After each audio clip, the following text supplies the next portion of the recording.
महाराज हनुमंतरायाच्या संदर्भाने तुम्ही सांगितलं, असा हनुमंतराय भगवंताचं नामस्मरण करून एका वैष्णव पदाला पोहोचला, मोठा वैष्णव झाला. म्हणले महाराज अजून सांगा. महाराज म्हणले विदुर दासी पुत्र प्रसिद्धू, त्यासी आठवला गोविंदू, झाला वैष्णवा माझी अतिशुद्धू, कैसे निंदू म्हणावा.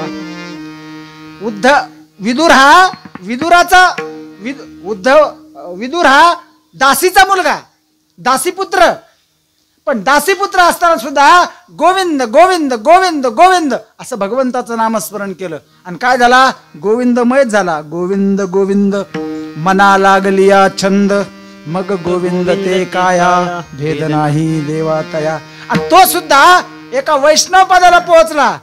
दुर्योधनानं जेवायला बोलवलं असताना सुद्धा दुर्योधनाच्या घरचं पंचपक्वान्नाचं जेवण सोन्याच्या ताटातलं डावलून देव कुठे गेला? चलो विदुरा घर जावे उद्धवजी, चल विदुरा घर जावे उद्धवजी, चल विदुरा घर जावे.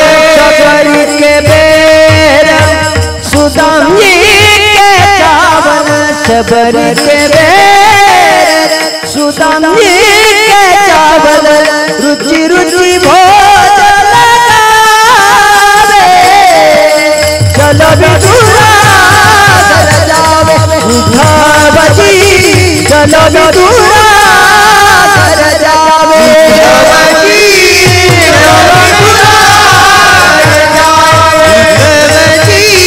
चलो विदुरा घर जावे. परमानंदी झाला झाला. कारण का? देवाला तोच भक्त आवडतो जो त्याचं नाव घेतो. म्हणजे महाराज हे सगळं लक्षात आलं. अजून एखादं उदाहरण सांगा. मग मात्र नाथ महाराज म्हणले एका मरकट कुळातल्या हनुमंतरायाचं उदाहरण दिलं, एका दासीच्या मुलाचं उदाहरण दिलं.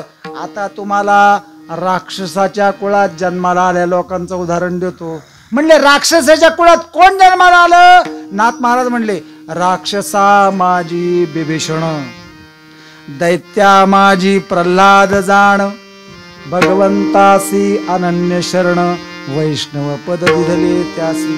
कपिकुळा उद्धारिले मुक्त केले राक्षस, कुळ उद्धारिले मुक्त केले राक्षसा. कपिकुळा उद्धारिले मुक्त केले राक्षस, कुळ उद्धारिले मुक्त केले राक्षस. नाम चांगले चांगले माझे कंठी राहो भले. कपिकुळा उद्धारिले मुक्त केले राक्षस, कुळ उद्धारिले मुक्त केले राक्षस. कपिकुळा उद्धारिले मुक्त केले राक्षस, कुळ उद्धारिले मुक्त केले राक्षस.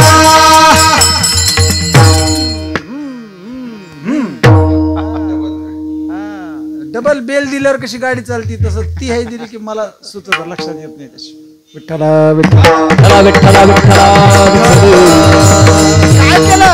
नाम चांगलंय, नाम इतकं चांगलंय महाराज की नामाच्या चिंतने महाराज म्हणले 12 वाटा पळती, 12 वाटेने तुमचं विघ्न जाऊ शकतं.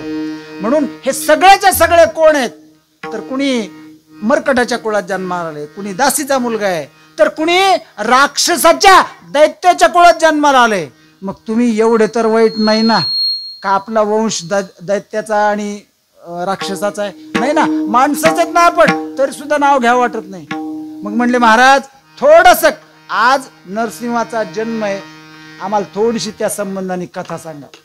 नाथ महाराज म्हणाले काही हरकत नाही. आणि भागवतामध्ये नरसिंह जन्माची कथा आली महाराज. आणि मग त्यांनी सांगायला सुरुवात केली की जय आणि विजय नावाचे 2 राक्षस हे जे भगवंताचे पार्षद होते आणि वैकुंठाच्या दारामध्ये भगवंताचं रखवालदार म्हणून काम करायचे. आणि संकाधिक संत ज्यावेळेस भगवंताच्या दर्शनाला गेले त्यावेळेस जय विजय या द्वारपालांनी काय केलं? त्या संकाधिक संताला अडवलं. ह्या दोघांना म्हणले आतमध्ये जायचं नाही. बहुतेक देवाने सूचना केली असावी की मला खूप काम आहे, बाकी कोणाला आज सोडू नका. वास्तविक पाहता वैकुंठामध्ये जायला त्याचाच अधिकार आहे जो वैकुंठात गेलेला आहे. आणि सनकादिक संत हे भगवंताचे निस्सीम भक्त महाराज तुकोबराज त्यांना विनंती करतात, तुम्ही सनकादिक संत म्हणविता कृपावंत, एवढा करा उपकार सांगा देवा नमस्कार. म्हणजे देवाजवळ एखादी गोष्ट जर आपल्याला सांगायची असेल तर सनकादिक संताजवळ सांगावी लागते. म्हणून संत श्रेष्ठ आहेत देवापेक्षा, कारण आपला निरोप जे देवापर्यंत पोहोचवतात देव त्याच्यापेक्षा ते श्रेष्ठ आहेत देवापेक्षा. इथं वशिल्याचा माणूस लागतो महाराज, वशिल्याचा. आणि हे दोघ जण हे सनकादिक संत भगवंताच्या वशिल्याचे माणसं, यांना काय विचारायची गरज नव्हती कुणाला. पण त्या दिवशी देवाने सांगितलं आणि नाही ना जाऊ दिलं आतमध्ये, जाऊ दिलेला. पण सनकादिक संतांना कधी राग येत नाही महाराज. त्या दिवशी रागाच्या भरात त्यांनी सांगितलं की आम्हाला देवाच्या जवळ जाऊ न दिल्यामुळं तुम्हाला दैत्य कुळात जन्म येईल. त्या शापानं हे जय विजय कश्यप आणि दिती नावाच्या कुटुंबात जन्माला आले. आणि कुठं जन्माला आले? दितीच्या पोटी. आणि कश्यपाचा अंश त्यांच्यामध्ये. हे कश्यप फार मोठे ऋषी होते. भागवतातली कथा तुम्हाला माहिती, मी कथेत जास्त गुंतवणार नाही. आणि एक दिवस घरी आलेले असताना संध्याकाळची वेळ, दिवा लागायची, त्यावेळेस भगवान शंकर पृथ्वी तलावर विहार करत असतात, भगवान शंकर पार्वती सोबत. आणि ज्यांचं ज्यांचं दार उघडे, जे जे भगवंताचं नामस्मरण करतात, जे दिवा लावून उदबत्ती लावून शुभम करोति कल्याणम आरोग्यम धनसंपदा असा श्लोक देवाजवळ बसून म्हणतात, भगवान शंकर त्यांच्यावर कृपादृष्टी करतात आईसाहेबाच्या सोबत. आणि ती वेळ आणि दितीच्या मनामध्ये वासना निर्माण झाली. तिनं आपल्या पतीजवळ इच्छा व्यक्त केली, म्हणले पतिराज माझ्या मनात वासना निर्माण झाली, माझी वासना तुम्ही शांबवा. त्यांनी खूप समजून सांगितलं, म्हणले अगं ही वेळ संध्याकाळची आहे आणि यावेळेस अशी काही, जरी आपण पती पत्नी असलो तरी अशी काही गोष्ट या काळात करायची नसते. काही काळ ठरलेले आहेत, त्या काळातच ती गोष्ट करावी. अहो पतीशी रममाण कधी व्हावं, श्रीमद भागवतात त्याची सुद्धा वेळ दिली, रात्री 10 ते संध्याकाळचे 10 ते रात्रीचे 2 हा त्याच्यात वेळ दिला. मला सांगा संतांना किंवा ऋषींना तुमच्या खाजगी गोष्टीत लक्ष घालायची एवढी काय गरज आहे? गरज याची आहे आपल्याला कशाचीच अक्कल नाही, म्हणून गरज आहे. विठ्ठल विठ्ठल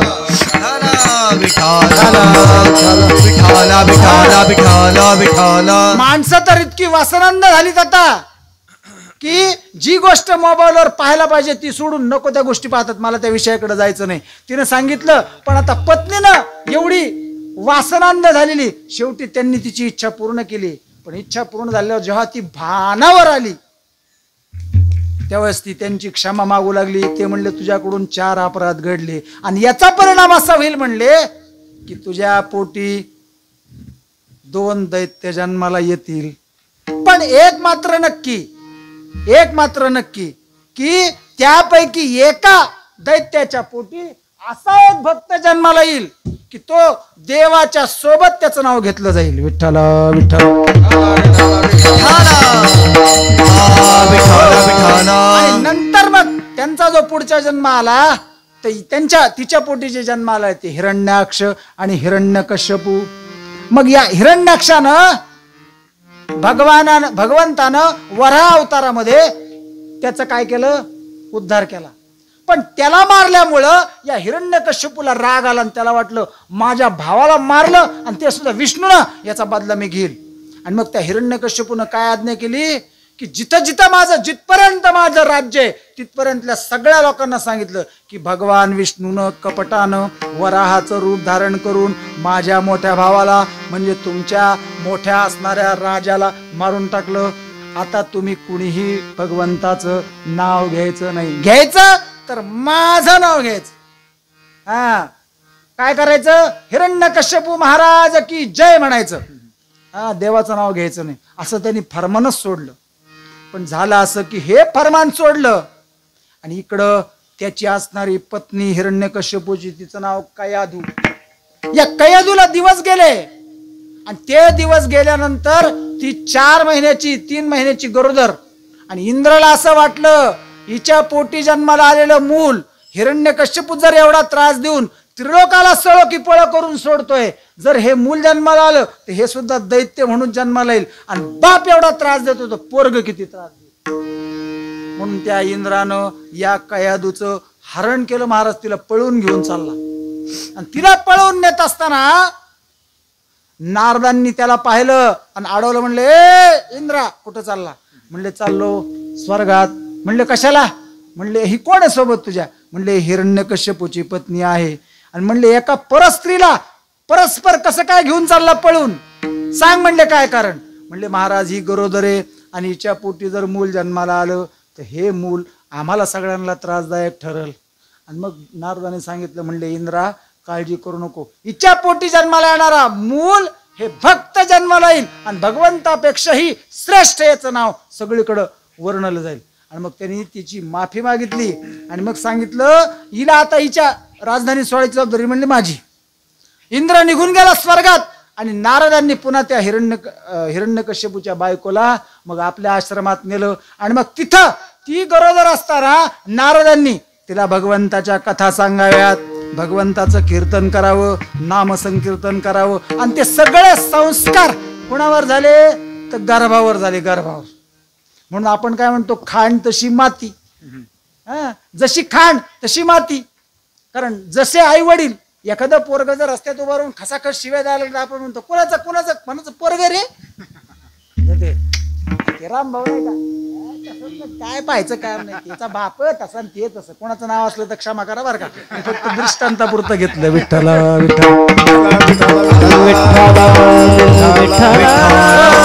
आणि एखादा जर तुम्ही 4 माणसं घरी आले आणि आलेल्या माणसाला घरातले मुलं न सांगता नमस्कार करायला लागले, आल्यानंतर पाणी द्यायला लागले, चहा द्यायला लागले, जाताना शाल श्रीफळ देऊन तुम्हाला नमस्कार करायला लागले तर आपण म्हणतो कुणाचं मूल आहे. ते आमक्याचं मूल आहे. हा बापच तसा आहे. म्हणजे संस्कार आपल्या घरातले सांगतात की आपण काय करतो. तसं त्या मुलावर ते संस्कार झाले त्या गर्भावर. आणि नंतर मग प्रल्हाद 9 महिन्यानंतर त्या कयादू मातेच्या पोटी जन्माला आला. आणि आल्याबरोबर जेव्हा लेकरू बोलायच्या वयाचं होतं साधारण 9 महिन्यामध्ये लेकरू बोलायला लागतं. एखादं लेकरू 12 महिन्यात बोलतं पण 9व्या महिन्यात लेकरू बोलायला लागतं सोपे सोपे शब्द. का एखादं लेकरू चालायला लागतं. चालायच्या बोलायच्या वयात जे बोलायचं तेच भक्त प्रल्हाद बोलू लागला. नाथ महाराज सांगतात काय बोलायला पाहिजे. हरी बोला नाही तरी बोला. हरी बोला नाही तरी बोला. हरी बोला नाही तरी बोला. हरी बोला नाही तरी बोला. गलबला करू नका गलबला करू नका. गलबला करू नका. बाकीचा गलबला करूच नका. आणि आपल्याला गलबला करायची फार सवय. देवाचं नाव सोडून बाकी सगळ्या गोष्टी आपण करू फक्त घेणार नाही देवाचं नाव. हे लेकरू 9 महिन्याचं झालं आणि काय म्हणू लागलं. श्रीमन्नारायण नारायण हरी हरी. श्रीमन्नारायण नारायण हरी हरी. श्रीमन्नारायण नारायण हरी हरी. वा महाराज. फक्त देवाचं नाव दुसरं काहीच नाही महाराज. उठता बसता झोपता सगळी गोष्ट कोणती गोष्ट करू दे.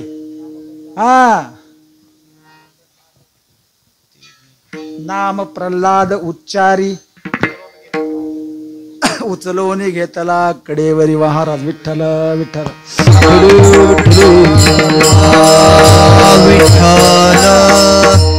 सत्वर उच्चार प्रल्हादी बिंबला. सत्वर उच्चार प्रल्हादी बिंबला.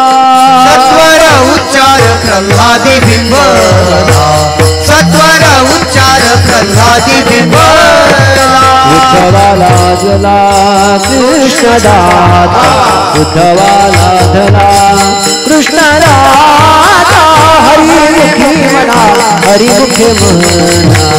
हरिमुखे म्हणा हरिमुखे उद्धवाला धला कृष्ण दाता. उद्धवाला धला कृष्ण दाता. हरिमुखे म्हणा हरिमुखे म्हणा. हरिमुखे म्हणा हरिमुखे म्हणा. हरिमुखे म्हणा हरिमुखे. आणि मग भगवंताचं सतत नामस्मरण घेतल्यामुळं इतकं लहान लेकरू देवाच्या नावाशिवाय दुसरं काही बोलत नाही. कौतुकाचीच गोष्ट झाली. आणि ही बातमी गेली हिरण्यकश्यपूच्या म्हणजे त्या प्रल्हादाच्या बापाच्या कानावर, आणि ते धावतच आलं आणि त्यांनी उचललं, त्याला विचारलं, प्रल्हाद कुणाचा राग येतो? म्हणले भगवंताचं. म्हणले कोण येतो? म्हणले सर्व ठिकाणी भरून उरलेला आहे. विठ्ठल जळी स्थळी भरला, रिता ठाव नाही उरला, आजिम्या दृष्टीने देखिला विठ्ठलची विठ्ठल.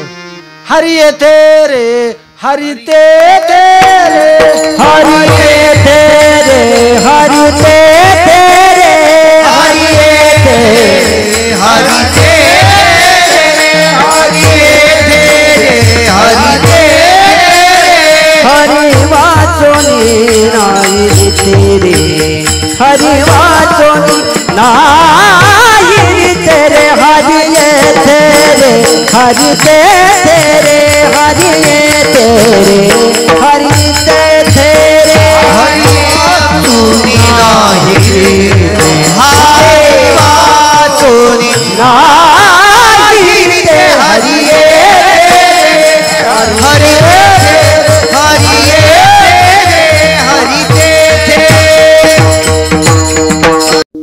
आणि जर वाचली तर काय होईल? श्रीमंत व्हाल तुम्ही महाराज. ज्ञानेश्वरीमध्ये तेवढी ताकद आहे की तुम्ही सगळ्या प्रकारची श्रीमंती तुम्हाला ज्ञानेश्वरी वाचलेली आहे, सगळ्या प्रकारची.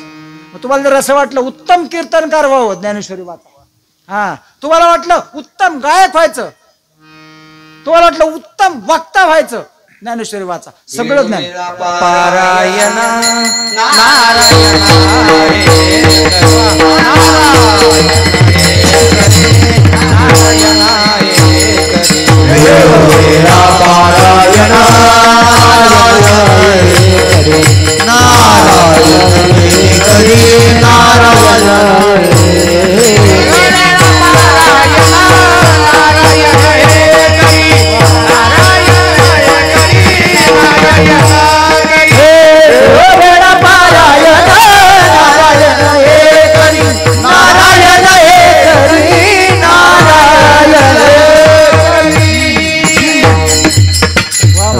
म्हणून काय करावं तर फक्त भगवंताचं नामस्मरण करावं. ठाईचं बैसोनी करा एक चित्त, आवडे अनंत आळवावा, पडता जड भारी दासी आठवावा हरी, मग तो होऊने दिशीण आडघाडी स्वर्शन.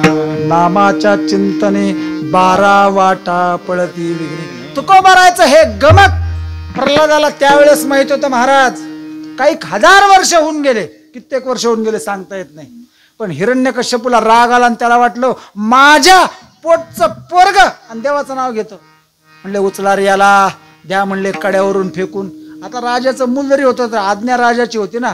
राजा बोले आणि दाढी हाले, दल आले दल आले. कारण पूर्वीचे लोक दाढ्या ठेवायचे ना. पूर्वीचे लोक, पूर्वीचे कोण? कोणते राजे? पण हनुमंत महाबळी, दाढी रावणाची जाळी, हा अभंग तुकोबारांनी लिहिला. पण कोणाकडे पाहिलं माहिती का?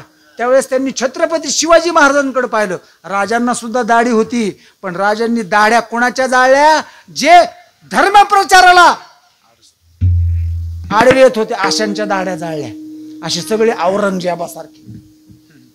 म्हणून छत्रपती शिवाजी महाराजांना तुकोबारायानं हनुमंताची उपमा दिली आणि त्यांच्याकडे पाहून हनुमंतरायाचा अभंग लिहिलाय. पण जर तुम्ही त्याच्यातलं गमक पाहिलं तर हेच गमक आहे की राजांना त्यांनी हनुमंताच्या जागी पाहिलं होतं. जसं रावणाची दाढी हनुमंतानं जाळली, तसं त्या काळच्या असणारे रावण यांच्या दाढ्या कुणी जाळल्या? तर आमच्या छत्रपती शिवाजी महाराजांनी जाळल्या महाराज.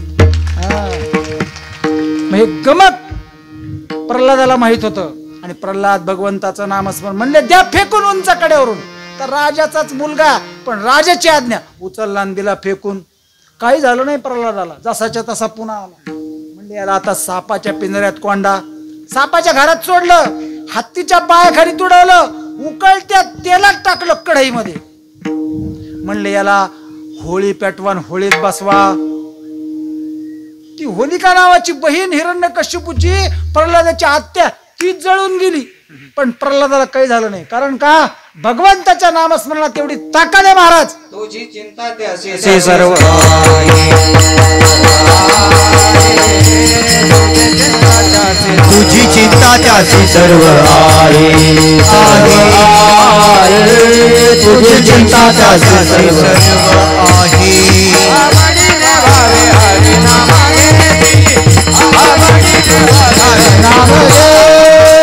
आवडीने भावे हरे नाम रे.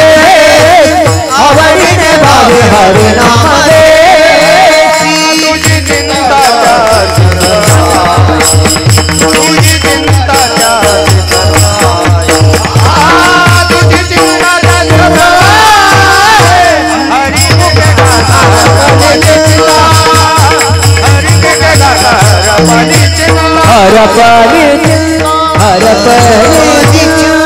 महाराज काय नाथांच्या आणि ज्ञानोबरायांच्या हरिपाठातलं ध्रुवपदच आहे. हरिमुखे म्हणा, हरिमुखे म्हणा. महाराज म्हणले पुण्याची गणना कोण करी.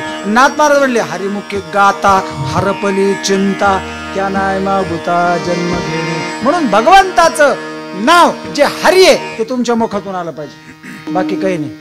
मग सांगितलं आता एवढं सगळं करून हा काही का ताळ्यावर येत नाही. मग म्हणले त्यांचे जे शिक्षक होणारे जे शिक्षक होते षंडामर्कला बोलवलं आणि सांगितलं. म्हणले प्रल्हादाला आपल्या दैत्याच्या परंपरेप्रमाणे शिक्षण द्या.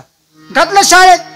राजधानीच्या शेजारीच आश्रम होता षंडामार्काचा, तिथे घातलं. पण तिथं सुद्धा तो तेवढ्या पुरतच ऐकून घ्यायचा आणि एकदा शिकणं संपलं की यांनी आपली माळ काढावी आणि भगवंताचं नामस्मरण करावं. कृष्ण गोविंद गोपाल गाते चले मन को विषयों के विष से हटाते चले. कृष्ण गोविंद गोपाल गाते चले मन को विषयों के विष से हटाते चले. लोग कहते हैं भगवान आते नहीं, द्रौपदी की तरह तुम खिलाते नहीं. नामदेव की तरह तुम खिलाते नहीं. नामदेव की तरह तुम खिलाते चले मन को विषयों के विष से हटाते चले. कृष्ण गोविंद गोपाल गाते चले मन को विषयों के विष से हटाते. भागवताच्या कथा ऐकून ऐकून तुम्ही पार कोळून पिलेले आहेत भागवताच्या कथा. एक जणाला मी म्हणलं महाराज भागवताची कथा आहे. म्हणले महाराज काय सांगू नका भागवताचं, 40 वर्ष झाले बरं आपण भागवताची कथा ऐकतो. म्हणलं तुझ्यात बदल काय झाला?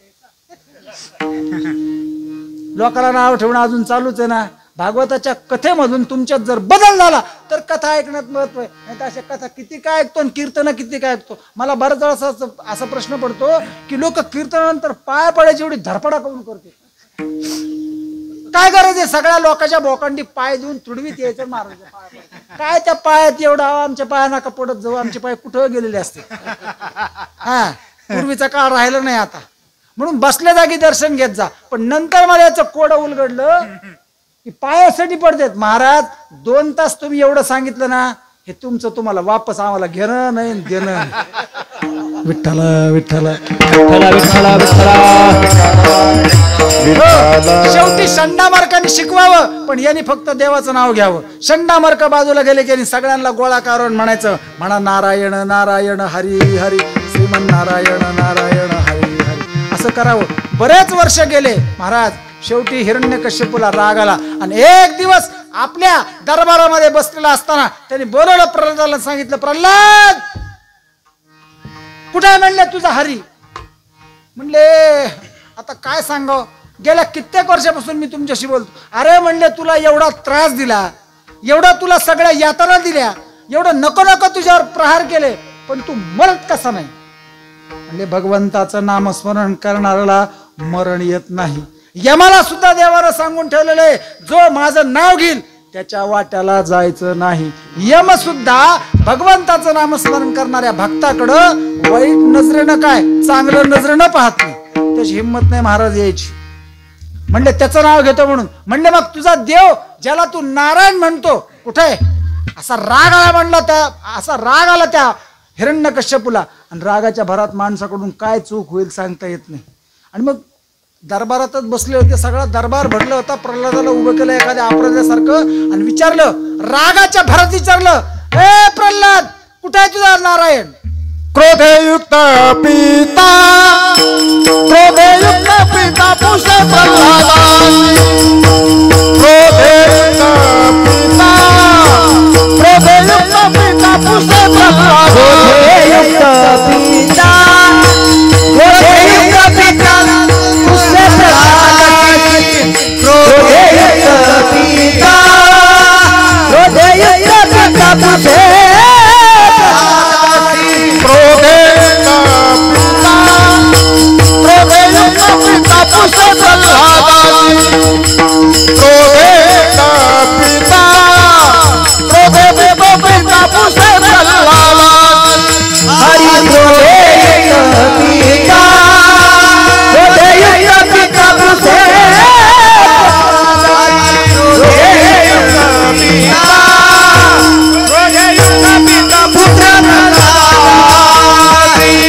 ऋषिकेशी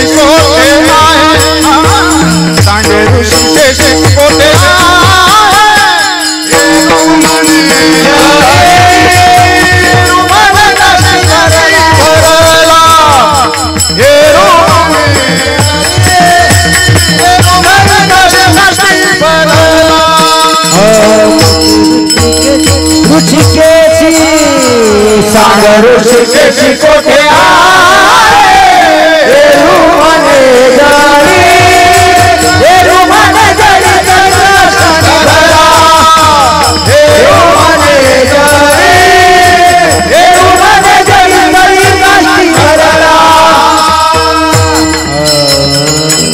कश्यपू, आणि त्याने विचारलं, ए प्रल्हाद, ज्याचं नाव तू घेतोस असा कुठे आहे तुझा ऋषिकेश? त्याने सांगितलं, महाराज, क्रोधयुक्त पिता पुसे प्रल्हादासी, सांग ऋषिकेशी कोठे आहे? आणि त्याचं उत्तर दुसऱ्या चरणात दिलंय, येरू म्हणे जळी स्थळी, येरू म्हणे जळी स्थळी काठी भरला, येरू म्हणे जळी स्थळी काठी भरला, येरू म्हणे जळी स्थळी काठी भरला,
येरू म्हणे प्रल्हादाने उत्तर दिलं, येरू म्हणे जळी स्थळी काष्टी भरला, आणि येऊन या राहिला दिशाद्रुम, हरीची दासा हरिदाही दिशा, हरीची दासा हरिदाही दिशा, भावे तैसा तैसा हरि एक, भावे तैसा तैसा हरि एक, हरीची दासा हरिदाही दिशा, हरीची दासा हरिदाही दिशा, भावे तैसा तैसा हरि एक, भावे तैसा तैसा हरि एक, हरीची दासा हरिदाही दिशा, हरीची दासा हरिदाही दिशा, भावे तैसा तैसा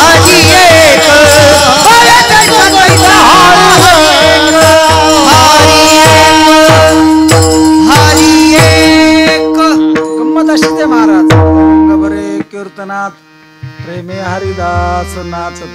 रंग भरायला सुरुवात झाली की स्टेशन जवळ येत. रंग पहिल्यापासूनच रंगदेवता उभी या ठिकाणी. प्रत्यक्ष संत बहिरा जातवेद महाराजांचं स्थान आहे. महाराजांनी मला सांगितलं की एका उच्च कुळामध्ये ब्राह्मण कुळात कुटुंबात जन्माला आलेले महाराज, आणि काळ नेमका सांगता यायचा नाही, पण ज्ञानोबरायांचे समकालीन असावेत असा एक अंदाज त्यांनी वर्तवला. परंतु भैरवी नावाचा ग्रंथ लिहिला आणि श्रीमद भागवतातल्या दशम स्कंदावर 25,000 ओव्यांचा ग्रंथ लिहिला महाराज. आणि असं असणार हे उच्चतम असं स्थान, आणि या स्थानावर मला आज कीर्तनाची सेवा करायला मिळते. याचं खऱ्या अर्थानं मला असं वाटतं, धन्याजी दिन संत दर्शनाचा अनंत जन्मीचा क्षण गेला. म्हणून भाग्यवान आहेत आम्ही माणसं की अधिष्ठानावर आम्हाला कीर्तन करायला मिळतात महाराज. अधिष्ठानावर कीर्तन करणं वेगळं, आणि एरवी मग मंडपातलं कीर्तन आम्ही भरपूर करतो. 25-25 हरिभक्त परायण आदरणीय बाबांच्या देवगडला 2017 का 19 मी कीर्तन केलं होतं. काय समाज असतो तुम्हाला सांगायची गरज नाही. आज बाबांच्या रूपात तात्या येते या ठिकाणी बसलेले आहेत. बाबाच आले समजायचं, आपण समजायचे नाही, बाबाच आहेत, आहे की नाही. त्यांच्या सोबत राहणारी माणसं त्यांचं रूपच धारण करून येतात. प्रत्येक ठिकाणी देव येत नाही म्हणून आई निर्माण केली. तसं संताला प्रत्येक ठिकाणी जाता येत नाही. देवाला सगळ्या ठिकाणी जाता येत नाही म्हणून आईच्या रूपात देवाला पाहिलं पाहिजे. आई म्हणजे देव आहे महाराज. आईसारखे दुसरे दैवत नाही आपण म्हणतो. आणि असं जेव्हा उत्तर दिलं, येरो म्हणे जळी स्थळी काष्टी भरला आणि भरोनिया राहिला दिशा द्रुम.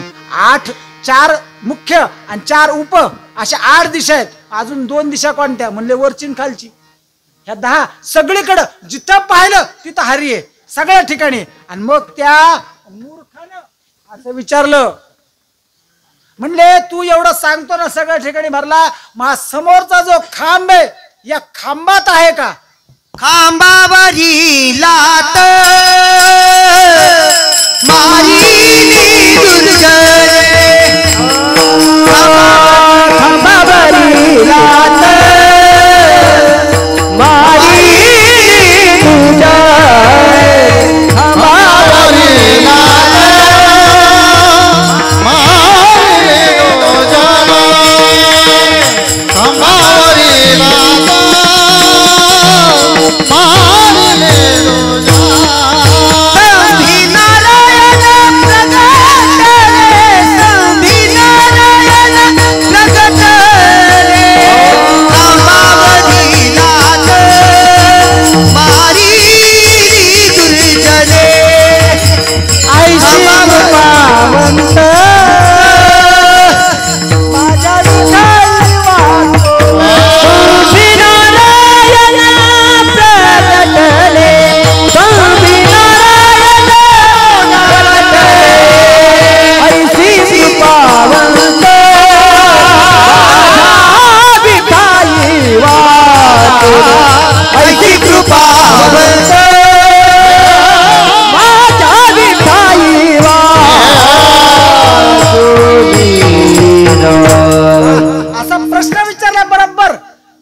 जनादनी ऐकताची मात आणि खांब स्तंभावरी लाथ मारली.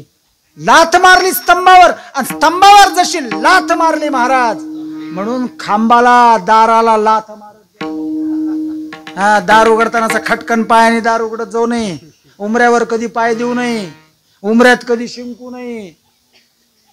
सगळे शास्त्र लावलेलं याच्या मागचं कारण. आणि मग त्या लाथ मारल्याबरोबर कडकड कडकड कडकड कडकड कडकड आवाज झाला महाराज. आणि खांबामधून प्रत्यक्ष भगवान नरसिंह बाहेर आले महाराज, उग्र रूप धारण करून. आणि हिरण्यकश्यपूनी तप करून जे मागितलं होतं ब्रह्मदेवाला की मला आत नको, बाहेर नको, दिवसा नको, रात्री नको, शस्त्राने नको, अस्त्राने नको, सजीवाकडून नको, निर्जीवाकडून नको, असं जे अमरत्वाचं वरदान मागितलं होतं ब्रह्मदेव म्हणला मी अमर नाही, त्याच्यामुळे मी अमरत्वाचं वरदान देऊ शकत नाही. तुला वरदान जर द्यायचं असेल तर तू माग. आणि मग त्यांनी अशा अटी समोर ठेवल्या, मला सकाळी नको, रात्री नको, मला दिवसा नको, रात्री नको, आत नको, बाहेर नको, वर नको, खाली नको, मला अस्त्राने नको, शस्त्राने नको, माणसाकडून नको, पशुकडून नको, मला मरण नको. देव हुशार महाराज, देव काय साधा आहे का काय, चतुरा तो शिरोमणी. आणि मग देवानं असं रूप धारण केलं, देवाचे जेवढे अवतार आहेत त्याच्यातला हा अवतार आवेश अवतार आहे महाराज. आणि फक्त भक्तासाठी अवतार घेतो देव. अवतार तुम्हा धराया कारण आणि धर्मरक्षावया अवतार घेसी आपुल्या पाळीसी भक्तजना. अवतार बाहेर आला गुर गुर गुर गुर गुर गुर गुर करीत, गुर गुर गुर गुर करीत. खरं म्हणजे शास्त्रामध्ये नरसिंहाचा अवतार दुपारी 12ला झाला असा उल्लेख आहे. 7 तास 6-6.5 तास त्या हिरण्यकश्यपूचं आणि भगवंताचं युद्ध चाललं. आणि मग बरोबर संध्याकाळच्या वेळेस भगवंतानी त्या हिरण्यकश्यपूला उचललं आणि आपल्या मांडीवर ठेवलं. आणि मांडीवर ठेवल्यावर देव दाराच्या उमऱ्यात बसला आणि आपल्या नखाने त्या हिरण्यकश्यपूचं पोट फाडलं. नख जिवंत नाही आणि मेलेले नाही. कापले तर काही त्रास होतो का, पण जर जास्त कापलं गेलं तर जिवाळी लागते, म्हणजे जिवंत आहे. आणि जास्त वाढले आणि काढले तर काही त्रास होतो का, काही नाही. मग त्या नखाने फाडलं.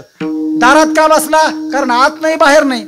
संध्याकाळीच का, म्हणजे दिवसा नाही रात्री नाही, म्हणजे ही वेळ बरोबर देवानं साधली. हिरण्यकश्यपूचा वध केला. अशा पद्धतीनं भगवान नरसिंहाचा या ठिकाणी अवतार झाला. एकदा देवाचं नामस्मरण करा. भगवान नरसिंह भगवान की जय, भगवान की जय, नरसिंह भगवान की जय. नरहरी नारायण नारायण नरहरी, नरहरी नारायण नारायण नरहरी, नरहरि नारायण नारायण नरहरि, नरहरि नारायण नारायण नरहरि, नरहरि नारायण नारायण नरहरि, नरहरि नारायण नारायण नरहरि.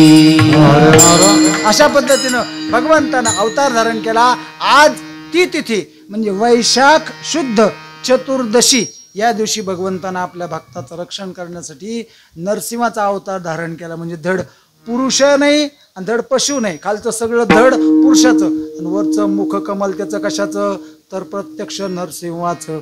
अशा पद्धतीने भगवंतानं भक्ताचं रक्षण करण्यासाठी अवतार धारण केला. आणि हा देवाचा 4थ्या क्रमांकाचा अवतार आहे. बौद्ध आणि कलंकी असे देवाचे एवढे अवतार आहेत, त्यापैकी हा 4थ्या क्रमांकाचा अवतार आहे. म्हणून आज या मला कीर्तनाची सेवा महाराजांनी दिली, पण एक अट घातली. महाराज अभंग तुम्हाला नरसिंह जयंतीचा घ्यावा लागेल. आता आली का पंचायत, जयंतीचे कीर्तन आणि काल्याचं कीर्तन अशी मोकळी बॅटिंगच करताय. मोकळं, कारण बंधन असतं, ठराविक वेळेत करावं लागतं आणि त्यालाच धरून चालावं लागतं. एरवीचे कीर्तन कसे मोकळे असतात भरपूर, म्हणजे हे काही वाईट झालं नाही असं नाही, एकदम छानच झालं हे. परंतु आणि महाराज समोर आहेत. आणि मध्ये मागच्या महिन्यात मला वाटतं मी जैनपूरला आलो होतो. जैनपूरची सगळी मंडळी ठिकाणी आहे. झालेली सेवा संत बहिरा जातवेद महाराजांच्या चरणावर ठेवतो, नरसिंहाच्या चरणावर ठेवतो. शांतीब्रह्म संत एकनाथ महाराजांच्या राहत्या वाड्यात जिथं भगवंतानं पवित्र रांजणामध्ये पाणी भरलेलं आहे. आपण दर्शन घेताना समोर देव आहे, डाव्या हाताला रांजण आहे आणि उजव्या हाताला जे दार आहे ना भिंतीला, काळ्या रंगाच्या पायऱ्यात, त्या पायऱ्या चढून तुम्ही वर आले 11 की माझ्या वाड्यात तुम्हाला येता येतं. आपण सगळ्यांनी नाथांच्या दर्शनाला यावं, माझ्याकडे यावं अशी अपेक्षा या निमित्ताने व्यक्त करतो. महाराजांच्या चरणावर नतमस्तक होतो. ज्यांनी मला सगळ्या गोष्टींना साथ दिली, गायनाचार्यांनी सगळ्या गायनाचार्यांच्या चरणावर नतमस्तक होतो. मृदंगाचार्यांनी साथ उत्तम दिली, त्यांच्याही चरणावर नतमस्तक होतो. बाबांच्या रूपादास या ठिकाणी तात्या उपस्थित आहेत, त्यांच्याही चरणावर नतमस्तक होतो. उत्तम अशी साथ हार्मोनियमवर तुम्ही दिली, तुम्हालाही धन्यवाद देतो. सगळे श्रोतृवर्ग, पितृवर्ग, मातृवर्ग, उपस्थित असणारे सगळे अधिकारी वर्ग, कीर्तनकार, प्रवचनकार, पत्रकार, चित्रकार ज्यांनी हे शूटिंग केलंय त्यांनाही धन्यवाद देतो. शूटिंग माझ्यापर्यंत पोहोचवा एवढी विनंती करतो. ज्याने सिस्टीम दिली त्यालाही धन्यवाद देतो. आणि झालेली सेवा नरसिंहाच्या आणि बहिरट संत बहिरा यांच्या जातवेद स्वामी बहिरा यांच्या चरणावर ठेवतो. माझ्या वाणीला पूर्ण विराम देतो. एकदा भजन करा. विठोबा रखुमाई, जय विठोबा रखुमाई, जय विठोबा रखुमाई.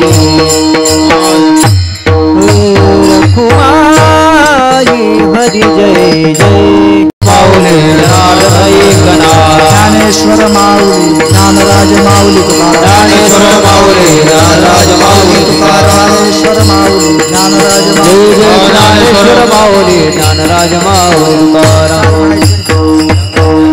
झालेली सेवा एका जनार्दनी ऐकताची मात मारी तसे लात स्तंभावरी येरू म्हणे जळी स्थळी काष्टी भरला भरोनिया राहिला दिशा द्रुम चाल जनार्दनी ऐकताची मात एका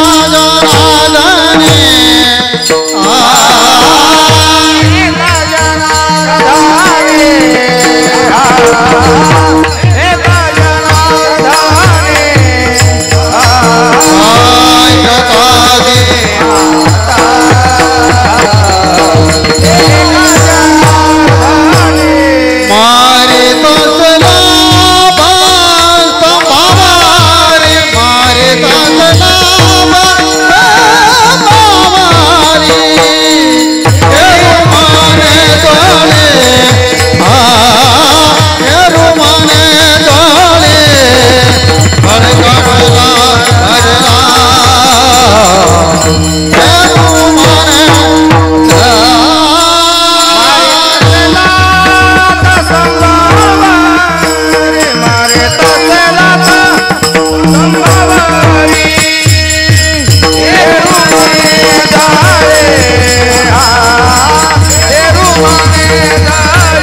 राहिला दिशा द्रुम व्यापून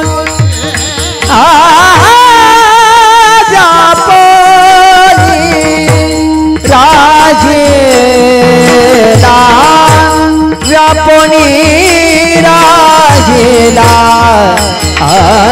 व्यापुनी व्यापुनी व्यापुनी राहिला दिशा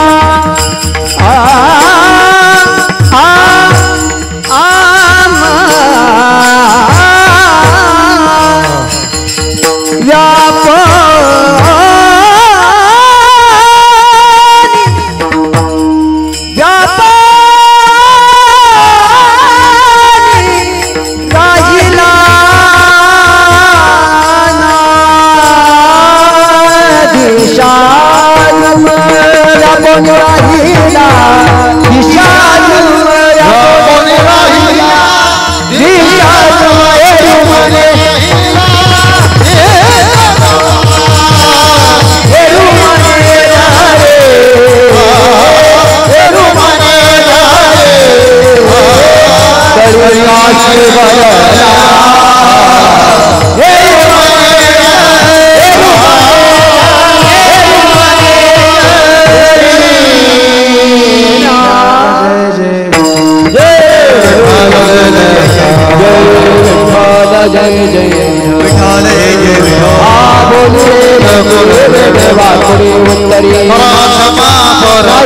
भारी लाज काढण्या तुला क्षमा परत ज्ञानेश्वरा राधा पायापैकी